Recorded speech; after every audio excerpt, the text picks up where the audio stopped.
Matapos nga po mga idol ang pagkapanalo ng Dallas Mavericks kontra sa OKC Thunder sa Game 5, meron na nga silang 3-2 sa kanilang serye. Sa madaling salita, isang panalo na lamang ang kailangan ng kanilang team upang dumiretso sa Western Conference Finals, kung saan kakalabani ng mananalo sa pagitan ng Minnesota at Denver Nuggets. At maaari nga nila itong gawin sa Game 6 sa pagbabalik nila sa kanilang bahay. At kasabay nga ng kanilang pagkapanalo, ibinulgar ni Luka Doncic sa kanyang interview na isa nga po sa mga rason ng kanyang magandang performance ay ang pangta-trash talk sa kanya ng mga fans ng OKC Thunder. Yes mga idol, sa tuwing naririnig nga po niya ang mga hindi kaaya-ayang salita na sinisigaw ng mga ito, mas lalo lamang nga po siyang ginaganahang maglaro at patumbahin ang Thunder. Sinabi rin naman ito na hindi nga po siya masyadong nagre-reklamo sa mga referee, since mas focus siya kung papaano niya matutulungan ang kanilang team para manalo. Ngunit kahit na nakuha ng kanilang team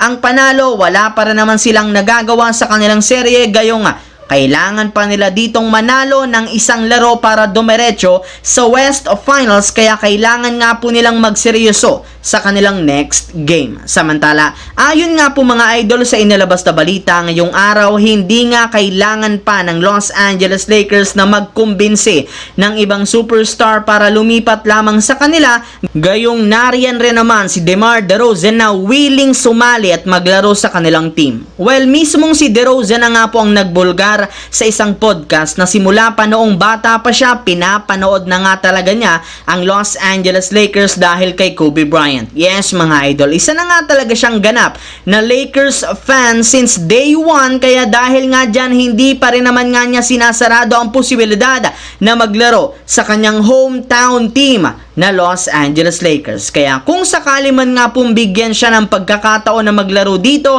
sigurado nga po na hindi niya ito tatanggihan. Well, para nga po sa inyong kaalaman, isa na nga pong ganap na free agent si DeMar DeRozan ngayong off-season matapos magtapos ang kontrata nito. Ngunit kahit ganon, hindi pa rin naman siya basta-bastang bibitawan ng Bulls, since balak nga nila siyang gamitin sa isang sign and trade deal. Kaya wala nga pong ibang choice ang Lakers kundi makipag-trade sa Chicago bago nila ito makuha at maitandem kina LeBron James at Anthony Davis. Mabuti na lamang at meron rin naman nga sila mga magagamit na trade assets para dito, kagaya na lamang ni D'Angelo Russell o di kaya si Austin Reeves na expected na ipang-offer sa Chicago Bulls. Sa kabilang banda naman, kagaya nga po ng mga sinasabi ng mga analyst, isa nga sa mga rason bakit matagumpay na nakabalik ang Denver Nuggets sa kanilang serye kontra sa Timberwolves ay dahil sa pagiging agresibo sa opensa ni Nikola Jokic. Hindi nga katulad ng unang dalawang game na ipapamalas na nga po niya sa kanilang serye ngayon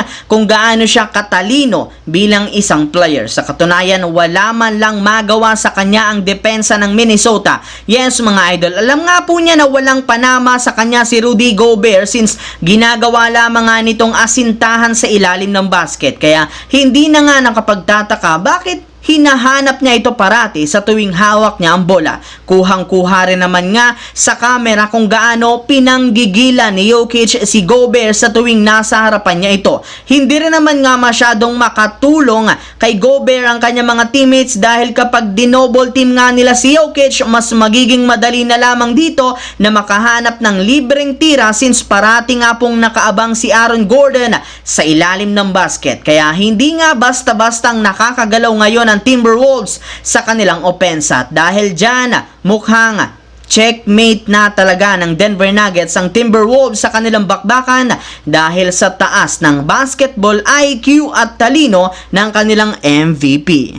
So yun lamang mga idol ang ating bagong video ngayon. Once again, this is your J-Zone TV. Huwag kalimutang mag-like, mag-subscribe, pindutin ang notification bell sa akin channel para lagi kayo maging updated sa mga nangyayari sa NBA playoffs. I-follow nyo na at i-like ang ating Facebook page, J-Zone TV. Maraming salamat mga idol.